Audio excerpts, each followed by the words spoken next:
사건 일 외로운 노년, 낯선 설렘, 그 사람의 웃음소리 하나에 내 마음이 젖어들었습니다. 나는 올해로 74다. 누군가는 아직 정정하다 하고 누군가는 슬슬 유산 정리할 나이라 말하더군. 뭐든 좋다. 다만 내게는 이 나이쯤 되면 편안하고 고요해질 줄만 알았던 시간이 유독 시끄럽게 느껴졌다. 그 시끄러움은 밖이 아닌 내 마음에서 시작된 것이었지.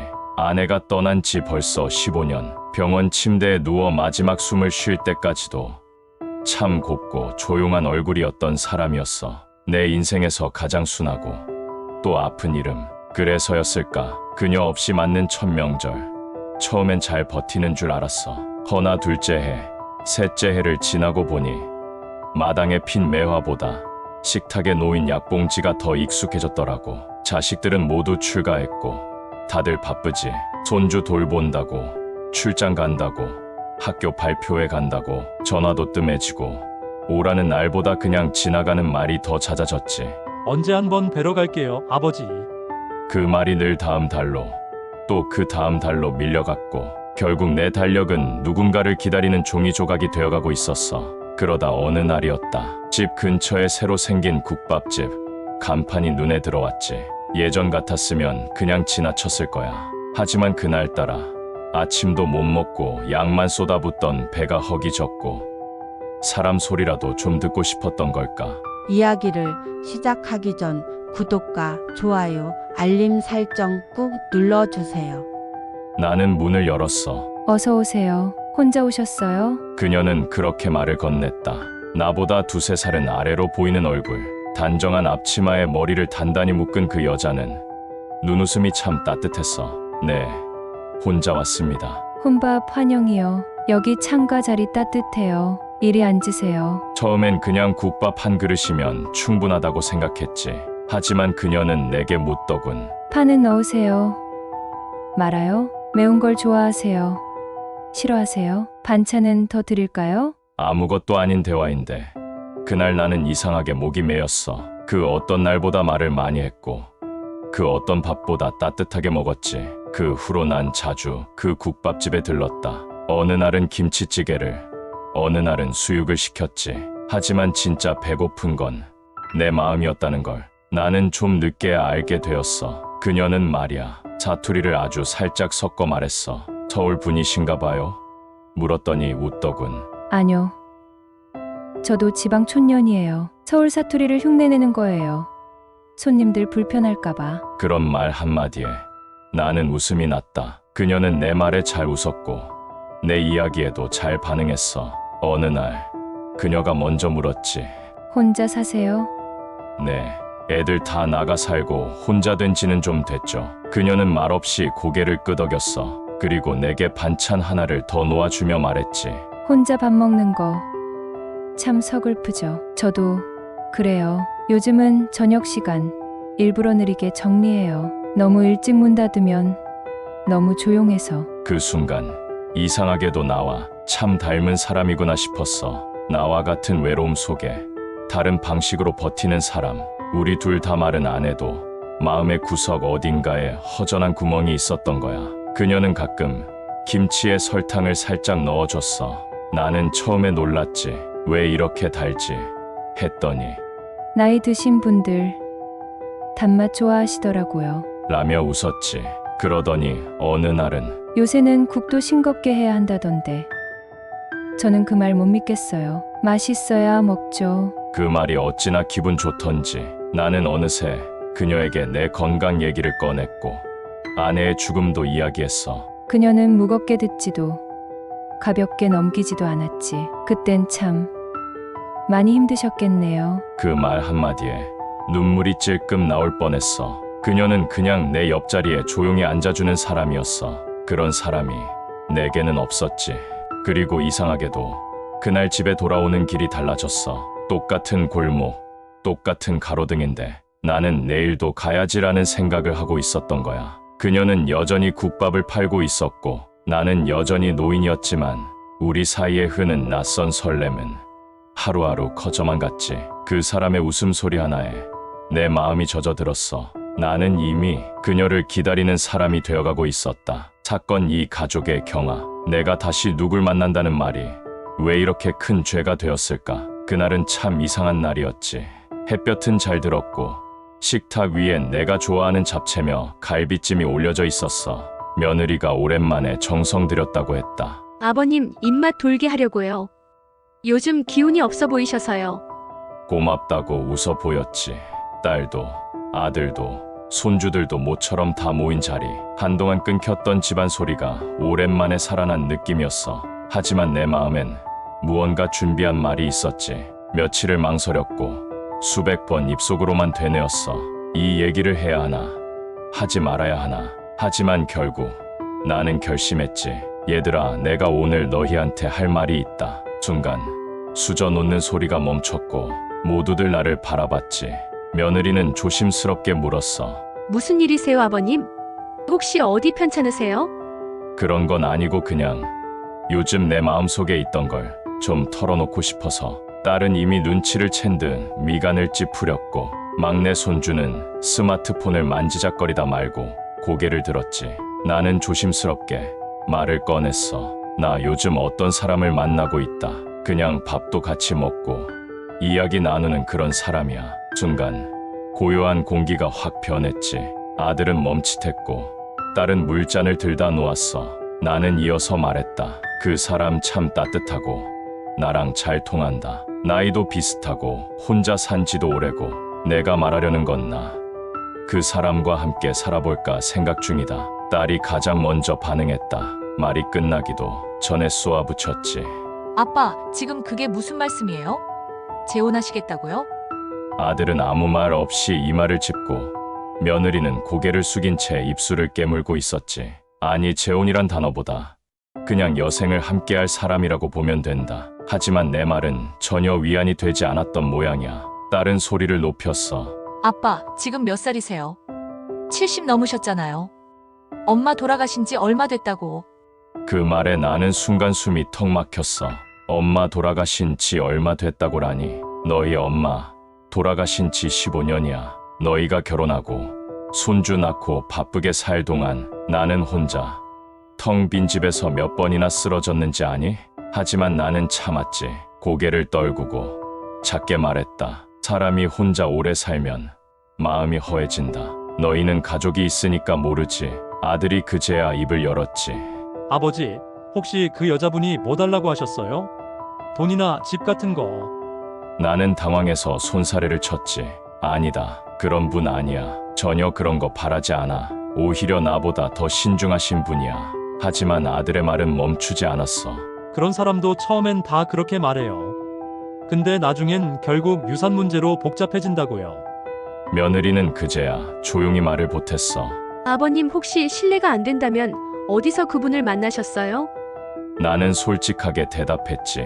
식당에서 밥 먹으러 갔다가 자연스럽게 알게 됐지. 딸은 비웃듯 한숨을 쉬며 말했다.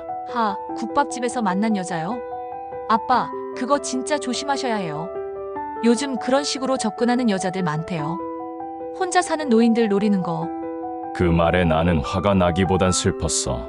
너희 눈에 내가 그렇게 쉽게 속을 사람으로 보이냐? 나는 말없이 물을 마시고 조용히 식탁을 바라봤어. 갈비찜은 다 식어 있었고 잡채는 퍼져 있었지.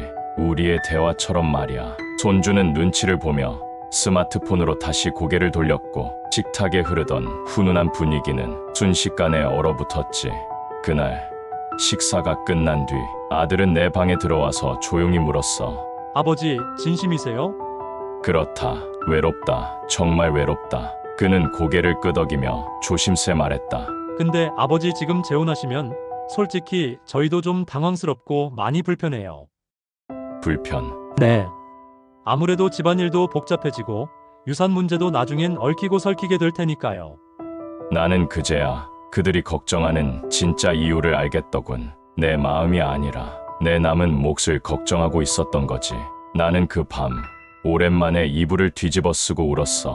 혼자 흐느끼는 울음소리. 아내가 떠난 그 해 겨울 이후 처음이었지.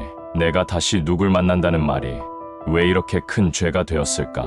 그게 그날 내가 들었던 질문이었다. 사건 3 노골적인 반대와 감시.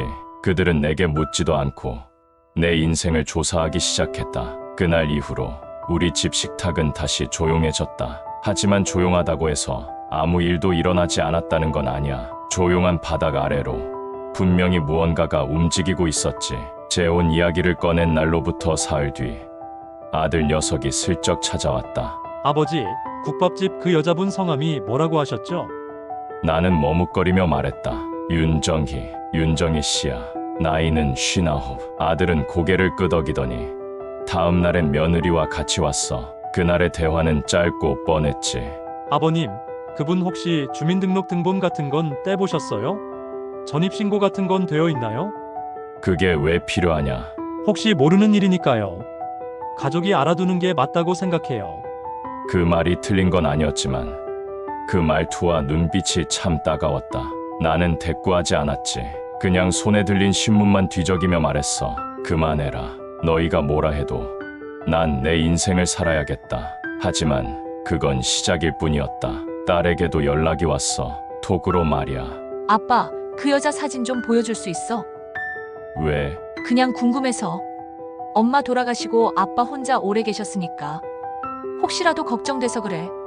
나는 그 말이 참 위선적으로 느껴졌다. 정말 걱정됐다면 15년 동안 더 자주 오지 그랬냐. 한 달에 한 번 전화 한 통 하던 딸이, 내 옆에 밥같이 앉아주지도 않던 딸이 지금 와서 걱정이라니. 며칠 뒤 정희 씨 얼굴에 무언가 변화가 있었다. 평소보다 더 조심스러웠고 말수도 줄었다. 내가 물었지. 무슨 일 있어요? 그녀는 한참 머무시다가 말했다. 며칠 전에 어떤 여자분이 가게에 오셨어요. 연한 베이지색 코트를 입은 단발머리였는데 혹시 따님이세요? 나는 심장이 쿵 하고 내려앉았지. 뭐라고 했어요? 자기소개는 안 했어요. 대신 저한테 이렇게 말하더라고요. 우리 아빠한테 너무 가까이 다가오지 마세요. 저희 집 그런 거 좋아하지 않아요. 그리고 그냥 나가셨어요. 나는 그 말을 듣고 멍하니 앉아 있었다. 딸이 정말로 그렇게 직접 찾아가 모욕을 줬다고? 그녀는 웃으며 넘기려 했지만 그 웃음 안엔 억지로 삼킨 눈물이 담겨 있었지. 괜찮아요. 그런 말 들어도 이젠 덜 서운해요. 원래 나이 들면 아무한테나 상처받으면 안 되더라고요. 나는 입술을 꽉 깨물었다. 화가 치밀었지만 동시에 부끄러웠다. 내 자식이 그런 행동을 했다는 게, 그녀에게 내가 그런 가족을 소개하게 될 수도 있다는 게. 그날 밤 집에 돌아와 딸에게 전화를 걸었지. 너 그 사람 가게에 찾아갔니?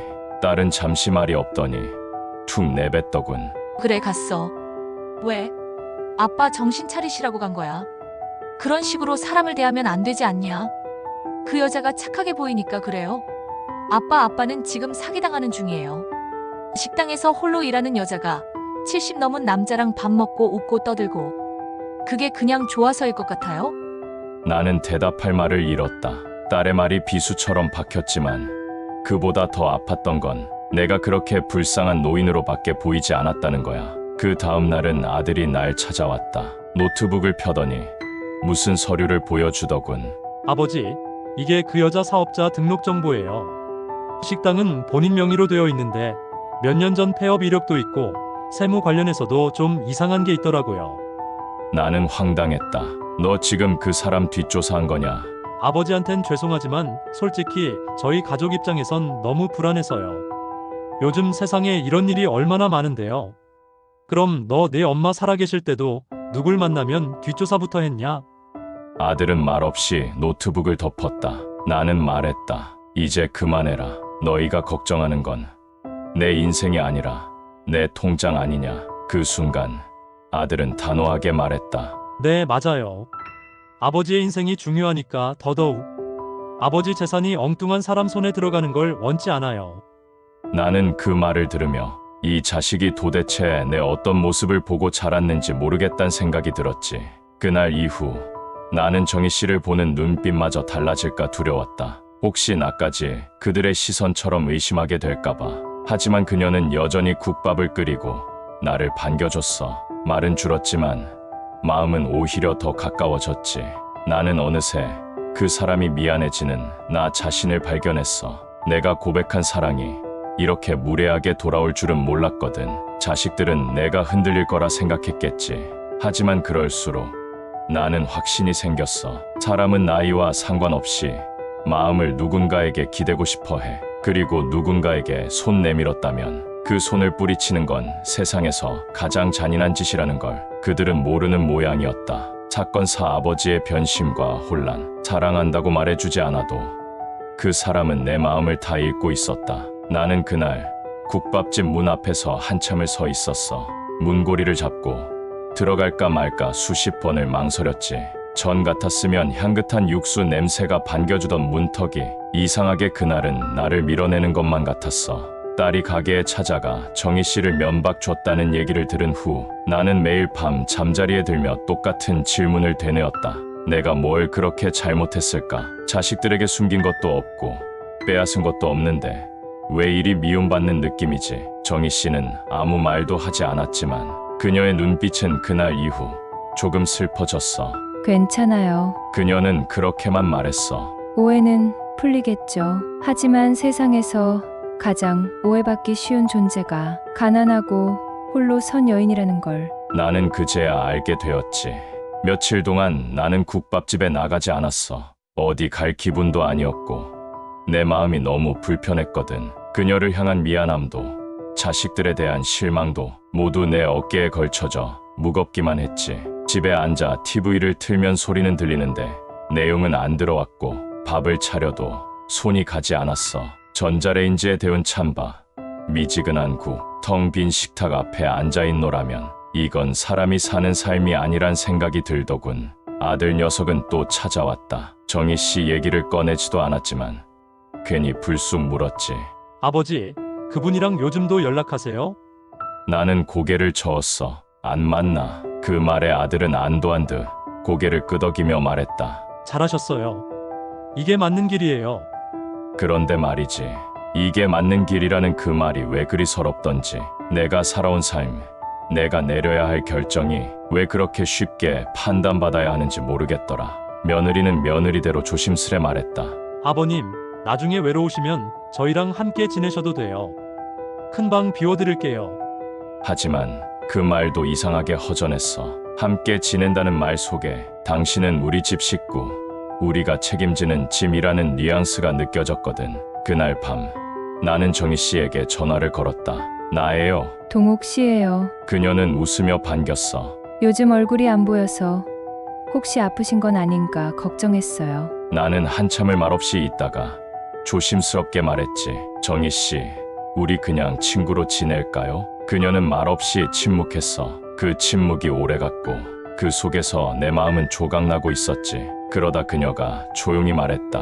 그렇게 하세요. 그게 편하시면. 나는 눈물이 핑 돌았다. 내가 가장 두려워했던 건 그녀가 떠나는 게 아니라 내가 그 사람을 스스로 놓는 일이었거든. 그녀는 그 다음날 도시락 하나를 챙겨왔다. 집 앞 현관에 말없이 놓고 갔더군. 혼자 계실 땐 꼭 챙겨 드셔야 해요. 전 괜찮아요. 쪼글쪼글한 메모지에 쓰인 글씨 한자 한자 정희 씨의 손글씨였다. 나는 도시락을 열지도 못하고 그 앞에 한참을 앉아 울었다. 그녀는 내가 원망하지 않게, 미워하지 않게, 서운하지 않게 자리를 내어주고 있었어. 그날 나는 다시 국밥집 문 앞에 섰다. 그리고 이번엔 문을 열었지. 정희 씨. 그녀는 고개를 들고 내 얼굴을 보며 미소 지었어. 그 미소가 어찌나 따뜻하던지 나는 그 자리에서 무릎 꿇을 뻔했다. 미안합니다. 내가 약해졌습니다. 그녀는 고개를 저으며 말했다. 아니요. 어르신은 너무 외로우신 분이에요. 제가 그걸 알면서도 가까이 다가간 거니까 제 책임도 있어요. 아닙니다. 오히려 고맙습니다. 그동안 아무도 내 마음을 이렇게 말없이 안아준 사람은 없었어요. 그녀는 조용히 나를 안쳤고 따뜻한 국을 내어주었지. 그날 국밥을 먹으며 나는 마음속으로 되뇌었어. 사랑한다고 말해주지 않아도 이 사람은 내 마음을 다 읽고 있었다. 그게 내가 다시 일어설 수 있었던 이유였지. 사건 후 갑작스런 쓰러짐, 정작 곁을 지켜준 사람은 내 가족이 아니었다. 몸이 이상하단 걸 느낀 건 며칠 전부터였다. 눈이 가끔씩 핑 돌고 다리에 힘이 빠지는 느낌, 심장이 조여오는 것 같기도 하고 손끝이 저릿저릿했지. 하지만 나는 그런 걸 대수롭지 않게 넘겼어. 나이 탓이겠지. 며칠 쉬면 낫겠지. 그런 생각으로 대충 밥 챙겨 먹고 약국에서 종합 비타민 몇 알 사 먹는 게 전부였지. 그러다 그날이 왔어. 아침 일어나자마자 물을 마시려다 컵을 떨어뜨렸어. 손에 힘이 안 들어가는 느낌, 이상하게 발바닥도 감각이 무디더라고. 그리고 순간 눈앞이 확 어두워졌지. 쿵 하고 쓰러진 소리가 났고 그 이후 기억이 잘 없어. 희미하게 들리던 건 내 이름을 부르던 누군가의 목소리였어. 동욱 씨, 동욱 씨, 정신 좀 차려요. 그 목소리 정희 씨였다. 눈을 뜨니 천장이 낯설었다. 새하얀 불빛, 비닐 커튼 너머로 사람들의 그림자, 그리고 옆에 앉아있는 그녀의 얼굴. 정신 드세요? 정희 씨가 나를 내려다보고 있었다. 눈가엔 붉게 맺힌 피곤함이 보였고 손에는 내 손을 꼭 잡고 있었어. 여기가 어디죠? 병원이요. 쓰러지셨어요. 제가 아침에 도시락 놓으러 갔다가 문이 안 열려서 이상해서 열어보니까. 그녀는 말을 잇지 못했어. 그 순간 가슴이 먹먹해졌다. 그렇게까지 나를 챙겨줬단 말인가. 자식도 이웃도 아닌 그녀가 나 하나 안 보인다고 찾아오고 문을 열고 병원까지 달려온 그 사람이. 나는 눈을 감고 천천히 그녀의 손을 더 꼭 잡았어. 정말 고맙습니다. 그녀는 웃으며 말했다. 그렇게까지 하신 분은 처음이에요. 아무 말 없이 혼자 앓는 거. 그거 미련한 거예요. 그 말을 듣는데 왈칵 눈물이 쏟아질 뻔했어. 그 누구에게도 듣지 못했던 말이었거든. 아플 때도 서러울 때도 나는 항상 괜찮다고 말해야 했던 사람이었으니까. 그녀는 병실 구석에 조그만 보온 도시락을 꺼내왔어. 밥은 못 드시겠죠? 그래도 죽은 먹어야죠. 미음 끓였어요. 멸치랑 다시마로 국물 내고 찹쌀로 부드럽게. 나는 그 미음을 한 숟갈 먹고 속이 풀리는 걸 느꼈어. 정말 오래간만에 누군가가 내게 먹으라며 밥을 지어준 기억이야. 그동안 내 밥상은 항상 전자레인지였고 국은 종이팩이었으니까. 그렇게 하루가 지났고 이틀이 지났을 때쯤 문이 벌컥 열리며 자식들이 들어왔어. 아버지, 딸, 아들, 며느리까지 모두. 그제야 상황이 정리된 듯 보였지. 아마도 병원에서 보호자 연락처로 아들 번호를 넘겼나 봐. 아들은 당황한 얼굴로 말했다. 정말 큰일 날 뻔하셨어요. 아버지, 왜 미리 말씀 안 하셨어요? 나는 말없이 정희 씨를 바라봤지. 그녀는 조용히 물컵을 내리고 자리에서 일어섰어. 저 잠깐 나갔다 올게요. 자식들이 들어오자마자 떠나는 그녀의 모습에 나는 설명하고 싶었어. 이 사람이 아니었으면 내가 지금 여기 없을 수도 있었어. 너희가 오기 전에 이 사람이 며칠을 밤새 지켰다고. 하지만 그 말이 목에서 맴돌 뿐 나오지 않았어. 딸은 정희 씨가 나간 방향을 노려보며 말했다. 아빠, 그 여자 아직도 여기 있었어요? 그 여자가 아니었으면 나 지금 여기 없을 수도 있었어. 그 말에 딸은 잠시 말을 잃었고 아들은 고개를 돌렸지. 며느리는 조심스럽게 다가와 말했다. 죄송해요, 아버님. 저희가 좀 더 신경 썼어야 했는데. 나는 가볍게 고개를 끄덕였어. 하지만 내 마음은 이미 정희 씨에게 가 있었지. 그녀가 밥을 끓이고 손을 잡아주고 내 곁을 지켜준 그 시간들. 그건 가족도 친구도 누구도 대신할 수 없는 일이었어. 자식들은 병문안을 마치고 돌아갔고 그녀는 다시 병실로 돌아왔어. 가셨나요? 응, 그냥 병문안 왔지. 그녀는 작게 웃으며 다시 내 손을 잡았어. 이번엔 내가 먼저 말했다. 정희 씨, 내가 살아있는 동안 내 곁에 있어줄 수 있겠어요? 그녀는 말없이 고개를 끄덕였어. 그 한마디로 나는 다시 살아있다고 느꼈지. 그날 이후로 나는 다시는 혼자라는 생각을 하지 않게 되었어. 사건 6 여인의 의외의 행동. 나는 이 사람 곁에 있으려는 것이지. 그 사람의 것을 원한 적이 없어요. 퇴원 후 며칠은 정말 고요했어. 몸도 조금씩 회복되고 있었고 정희 씨는 하루에 2번씩 와서 밥을 챙겨줬지. 아침에는 된장국에 마른 반찬, 저녁엔 달쭉이나 고등어 조림 같은 걸 가져오곤 했어. 그녀의 손맛은 사람을 살리는 맛이었어. 그게 꼭 음식 때문만은 아니었겠지만 나는 무거운 몸을 조금씩 움직이며 식탁에 앉는 연습을 했다. 걷는 것도 느렸지만 그보다 더딘 건 마음이었지.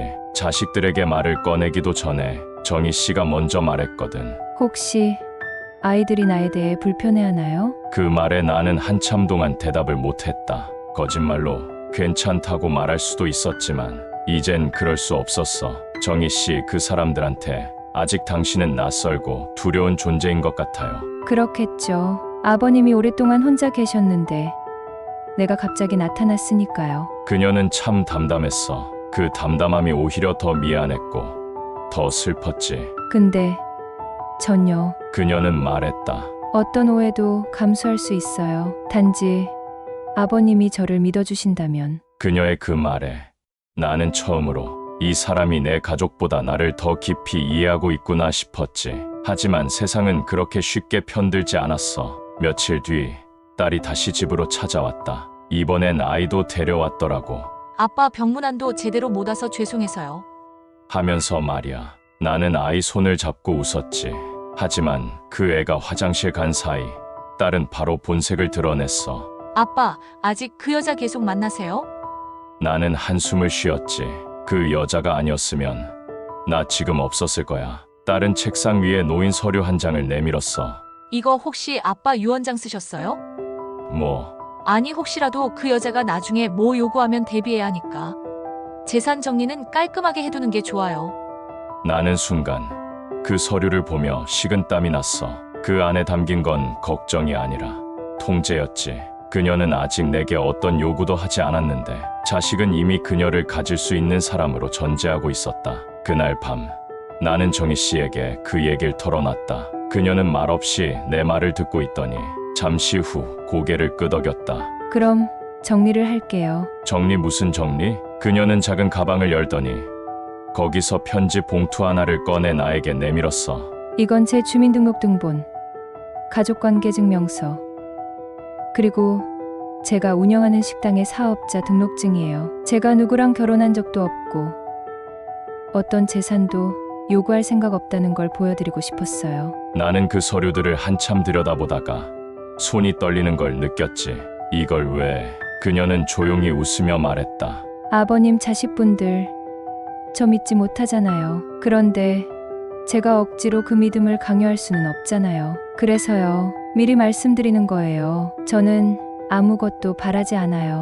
돈도, 집도, 유산도. 단 하나, 아버님 옆에 앉아 밥같이 먹을 수 있는 그 시간이면 충분해요. 그 순간 나는 울컥했어. 그녀는 너무 조용히 말했지만 그 조용함이 나를 뒤흔들었어. 며칠 뒤 정희 씨는 자청해서 우리 애들과 자리를 만들었어. 평소 같았으면 피했을 텐데 그녀는 정면으로 마주했지. 조그마한 찻집, 딸, 아들, 며느리가 앉은 자리. 정희 씨는 처음으로 그들 앞에 앉아 또박또박 말했다. 저는요, 어르신 곁에 있고 싶은 거지. 어르신의 것을 원한 적은 단 한 번도 없습니다. 아들이 물었어. 그럼 앞으로 어떤 방식으로 관계를 이어가실 생각이신가요?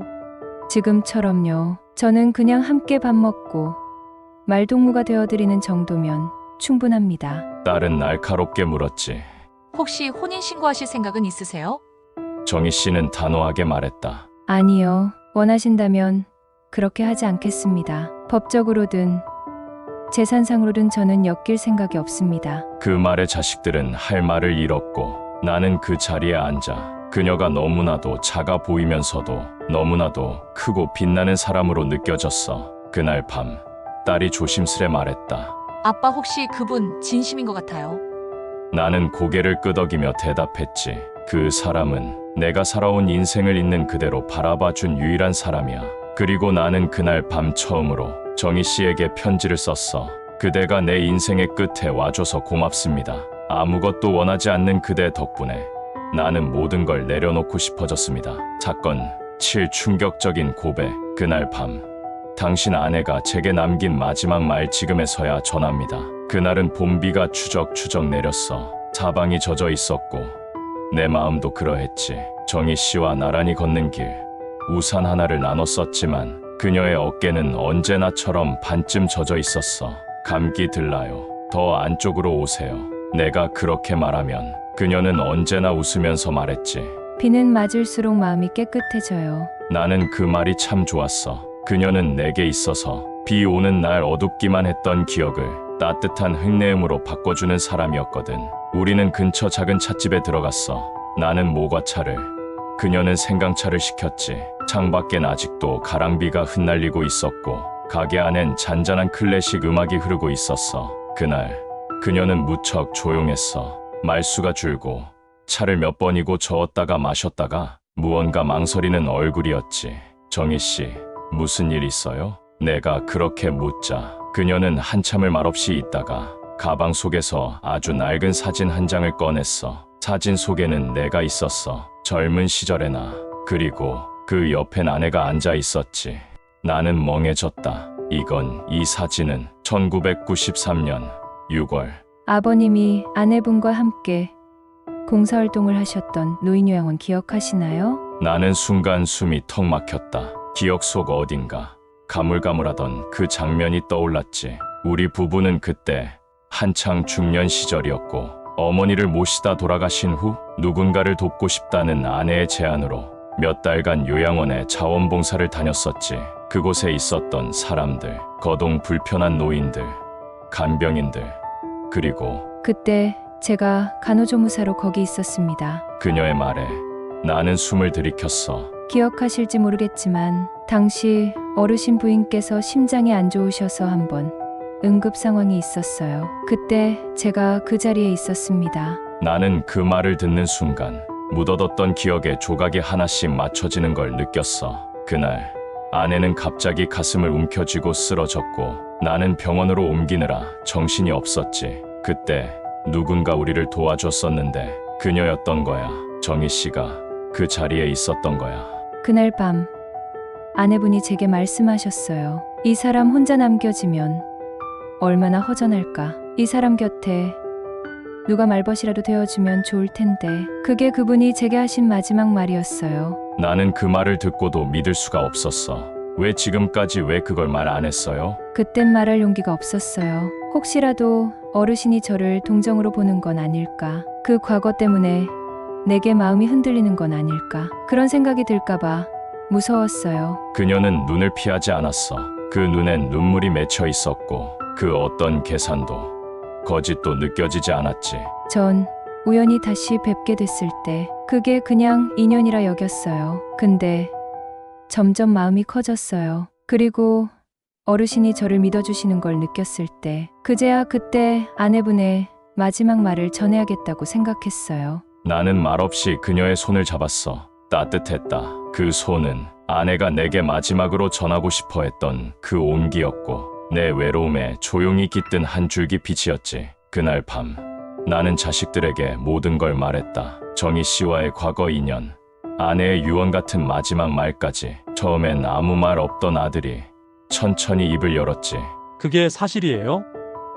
그래, 내 엄마가 직접 한 말이었다. 그걸 30년 가까이 묵히고 살아온 사람이야. 지금까지 단 한 번도 그걸 이용하지 않은 사람이야. 딸도 조용히 말했다. 그분 대단하시네요.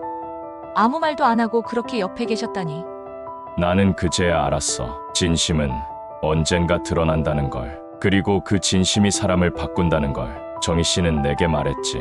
저요 이제야 마음이 편해졌어요. 어르신이 그 말을 알게 되어서 전 이제 숨어있지 않아도 되잖아요. 나는 고개를 끄덕였어.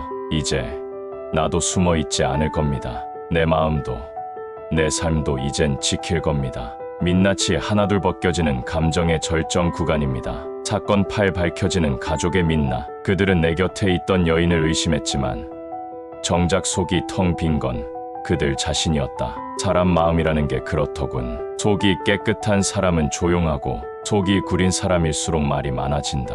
정희 씨가 내게 과거 이야기를 들려준 후 나는 오히려 더 편해졌어. 이제 더 이상 숨길 것도 없었고 누구 앞에서도 떳떳하게 그녀를 소개할 수 있을 것 같았거든. 하지만 그게 내가 너무 순진했단 뜻이었을까? 일요일 오후 딸에게서 전화가 왔어. 아빠, 다음 주 일요일에 애들 데리고 갈게요. 정혜 씨도 같이 뵐 수 있을까요? 처음으로 그런 말을 듣는 순간 나는 반가웠다. 아, 우리 딸도 이제 마음을 연 건가 싶었지. 그날 우리는 식탁에 둘러앉았다. 정희 씨는 잡채에 동그랑땡, 갈비찜까지 정성껏 차려놓고 앞치마를 벗으며 말했다. 맛은 없지만 정성은 듬뿍 담았어요. 딸은 예에 바르게 고개를 끄덕였고 아들도 웃으며 와, 이건 진짜 오랜만에 보는 밥상이다. 하더군. 그날 저녁은 의외로 화기애애했어. 손주들도 잘 먹었고 며느리는 음식 솜씨가 좋으시네요. 라며 분위기를 띄웠지. 정희 씨는 한 발 물러선 채 부엌을 정리했어. 그 모습을 보며 나는 속으로 뿌듯함을 느꼈지. 이제야 진짜 가족이 되어가는구나. 하지만 그날 밤 나는 아주 작은 대화를 우연히 듣게 되었어. 화장실 가려다 복도를 지나는데 딸과 며느리가 거실에서 조용히 대화하더군. 그래서 얘기했어? 재산 문제. 응. 근데 아버님이 말을 안 꺼내시네. 아직도 그 여자한테 정신 팔려 있나 봐. 진짜 이대로 혼인신고라도 하면 우리 완전 끝장인데.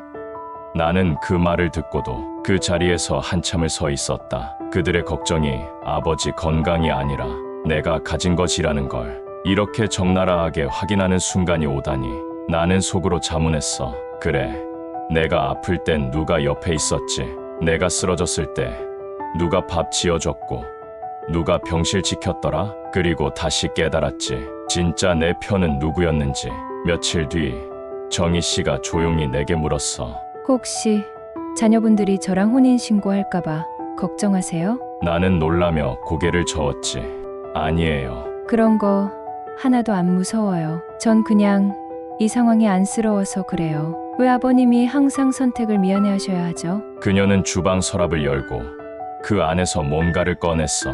묵직한 봉투 하나였다. 이거 보여드릴게요. 나는 처음엔 놀랐지. 혹시 무슨 문서인가 했는데 그 안엔 사진 몇 장과 복사된 문서 하나가 들어 있었어. 이거 며느리분 카드 연체 내역이에요. 어르신 몰래 몇 달 전부터 생활비 명목으로 받아간 돈이 있었죠. 그중 일부는 인터넷 쇼핑몰, 일부는 미용실 선결제, 나는 멍해졌다. 그리고 이건 따님 사위분의 이름으로 된 부동산 등기예요. 작년에 어르신 명의 땅 일부를 급하게 팔았을 때 그 중 중개인을 통해 돌아간 돈이 있었더라고요. 제가 아는 세무사 통해 확인했어요. 나는 손을 떨며 그 종이들을 바라봤다. 믿고 싶지 않았어. 하지만 마음 어딘가에선 이미 알고 있었지. 정희 씨는 조용히 덧붙였어.